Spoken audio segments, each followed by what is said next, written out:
हाय, मैं हूँ निशा और आप सुन रहे हैं राजकुमारी मीरा की कहानी। चैप्टर 22। कहाँ है मीरा। सिपाही, लेकर जाओ हमारी सासू माँ और हमारी कभी ना होने वाली पत्नी को। जिसे सुन काले कपड़े पहने सिपाही महारानी और बेहोश पड़ी श्रद्धा को उठाकर ले गए। अब आगे। इस समय पूरे राजमहल में मौत के समान सन्नाटा छाया हुआ था। तभी वहाँ राजकुमार सूर्य के हंसने की आवाज आई, जिसे सुन वहां खड़े महाराज डर से कांपने लगे। इस समय राजमहल में महाराज तेज प्रताप सिंह और राजकुमार सूर्य और उनके सिपाही के अलावा कोई नहीं था। राजकुमार के सिपाही घुटनों के बल सूर्य के सामने बैठे हुए थे। वह सूर्य के आदेश का इंतजार कर रहे थे। तभी राजकुमार सूर्यदेव सिंह रुका और जोर से चिल्लाते हुए कहा, ढूंढो अपनी होने वाली महारानी को। हमें अपनी रानी किसी भी कीमत पर चाहिए। जिसे सुन सभी सिपाही मीरा की तलाश में निकल गए। वहीं दूर कहीं जंगलों में भीमपुर राज्य की सीमा से दूर एक घने खतरनाक जंगल में एक काली परछाई तेज से हवाओं को चीरते हुए आगे की तरफ बढ़ रही थी। तभी एक तेज बहती नदी के आगे वह परछाई अचानक रुकी। उसने अपनी तेज नजरों से नदी के चारों तरफ देखा और अपनी काली हुडी को अपने सर से उतारा। यह परछाई और कोई नहीं मीरा थी। उसने एक गहरी सांस लेते हुए लुक्स से सवाल किया, लुक्स, हम कितनी दूर आ चुके हैं? क्या यह जगह हमारे लिए सुरक्षित होगी? जिसे सुन लुक्स ने जवाब देते हुए कहा, हम भीमपुर राज्य के साथ साथ 2 और राज्यों की सीमाओं को पार कर चुके हैं। मुझे नहीं लगता वो लोग इतनी जल्दी हम तक पहुंच पाएंगे। आप कुछ समय यहाँ आराम कर सकती हैं। जिसे सुन मीरा ने एक चैन की सांस ली। वह पिछले 3-4 घंटों से लगातार बिना रुके बस दौड़ती ही जा रही थी। उसे डर था अगर वह रुकी तो जरूर राजकुमार के सिपाही उसे पकड़ लेंगे और फिर राजकुमार से बचना उसके लिए मुश्किल हो सकता है।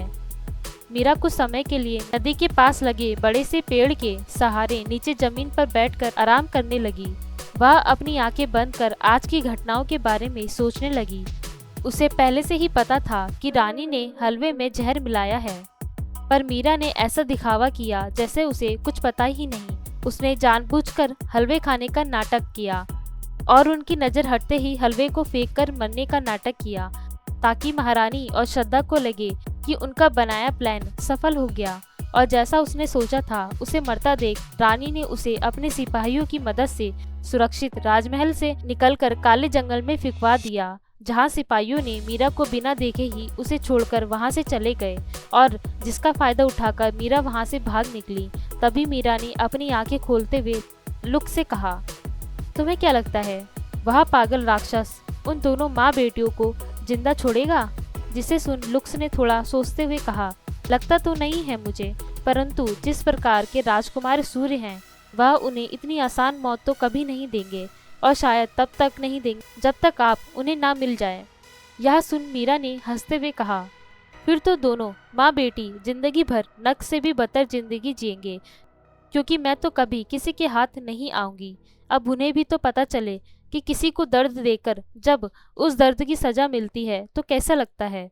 मीरा के दोषियों को सजा देकर आज माही के दिल में एक सुकून था। उसे ऐसा लग रहा था कि मीरा की आत्मा को कहीं ना कहीं शांति मिल गई होगी। उसके साथ जो अत्याचार हुए, उसे बचपन से ही अपनी माँ को खोना पड़ा, जिसके कारण उसने अपनी जान दी। आज उन लोगों को ऐसे तड़पता देख मीरा की आत्मा को एक शांति मिल रही होगी। यही सब सोचकर माही मुस्कुराने लगी। वह आज मीरा के बोझ से आजाद हो गई थी। अब वह अपने लिए जी सकती थी, बिना किसी चिंता के, बिना किसी डर के। तभी माही ने लुक्स से पूछा, लुक्स, हमें भ्रम के जंगल तक पहुंचने में और कितना समय लगेगा?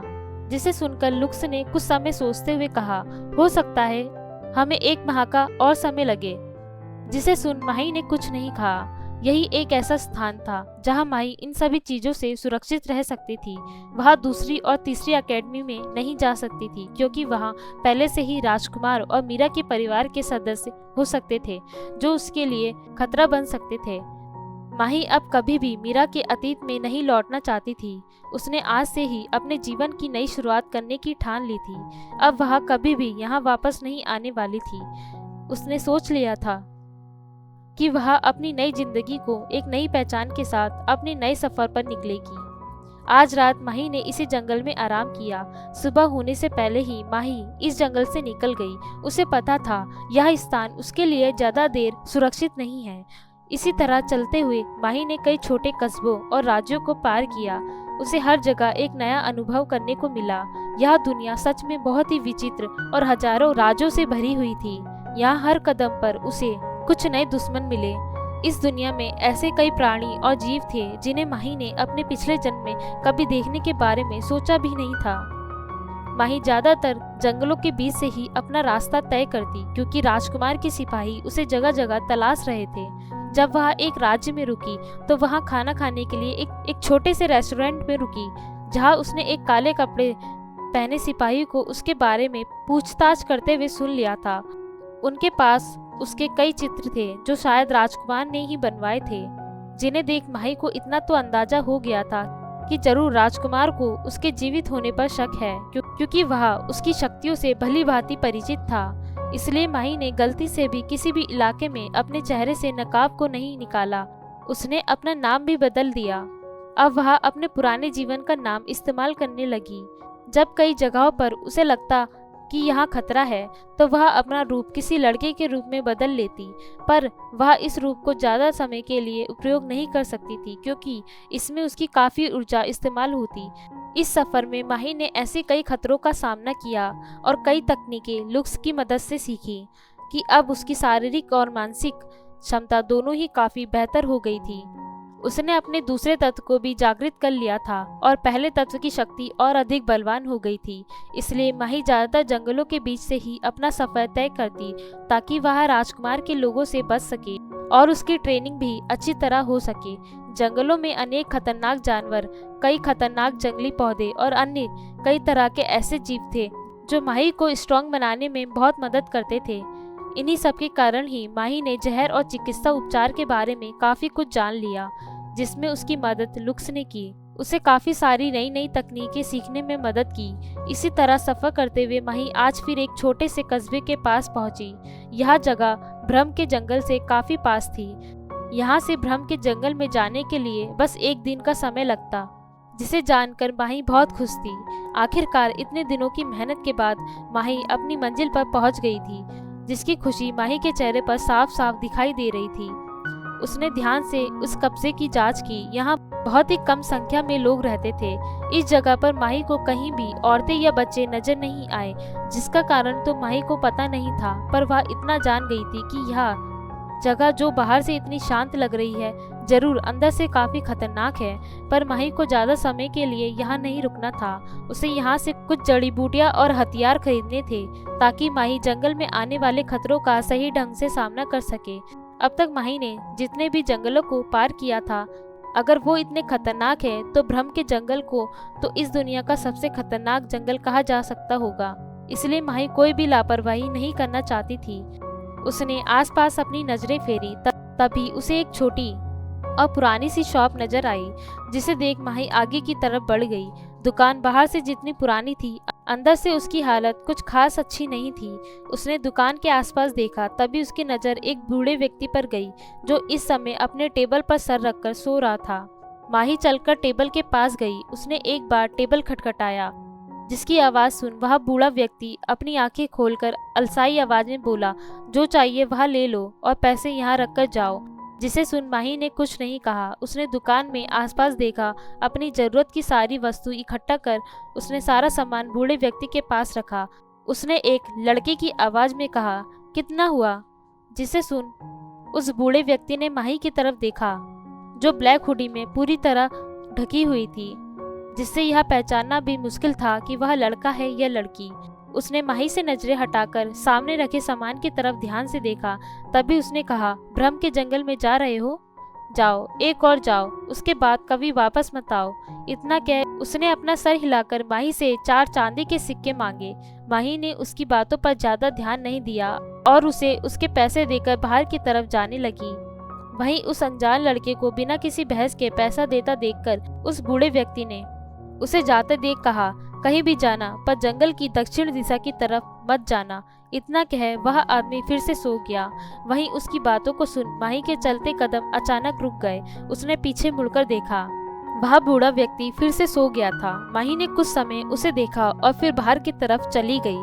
वह जानती थी ब्रह्म का जंगल कितना ज्यादा खतरनाक है, इसलिए वह किसी भी तरह की लापरवाही नहीं बरतना चाहती थी। उसे उस बूढ़े व्यक्ति की बातों में कुछ तो सच्चाई नजर आई थी, इसलिए माही ने दक्षिण दिशा में न जाने का ही फैसला किया। माही ने कुछ ही समय में उस कस्बे को पार कर जंगल में प्रवेश किया। वह जल्द से जल्द इस जंगल को पार कर रहस्यमयी अकेडमी तक पहुंचना चाहती थी। धीरे धीरे सूरज ढलने लगा था, जिसे देख माही ने आज रात के लिए एक सुरक्षित स्थान ढूंढा और वहां आराम करने के लिए बैठ गई। वह बैठकर अपने ध्यान मुद्रा में चली गई। ध्यान लगने से माही की सारी थकावट दूर हो जाती, इसलिए माही हर समय जब भी उसे कहीं रुकने का मौका मिलता तो वह ध्यान लगा लेती। माही अभी अपनी ध्यान मुद्रा में थी, तभी माही के कानों में एक साथ कई आवाजें आई। यह किसी इंसान के पैरों की आवाजें थी जो एक साथ झुंड में माही की तरफ ही बढ़ रहे थे, जिससे सुन माही अचानक से सावधान हो गई। वह जल्दी से पास की झाड़ियों में जाकर छुप गई। इस लंबे सफर में माही ने कई खतरों का सामना किया था, जिसमें उस रात में जंगल से बचते बचाते कई ऐसी तकनीकें सीख ली कि अगर वह अब कहीं छुप जाती है तो किसी के लिए भी उसे ढूंढना नामुमकिन है। अभी कई आदमी एक साथ उसी स्थान पर पहुंचे जहां कुछ समय पहले माही थी। वह आसपास माही को ढूंढने लगे। तभी एक बड़े शरीर वाले आदमी ने अपने पास खड़े आदमी से कहा, कहाँ गया वह लड़का? तुमने तो कहा था वह यहीं मिलेगा और उसके पास बहुत सारा कीमती सामान है।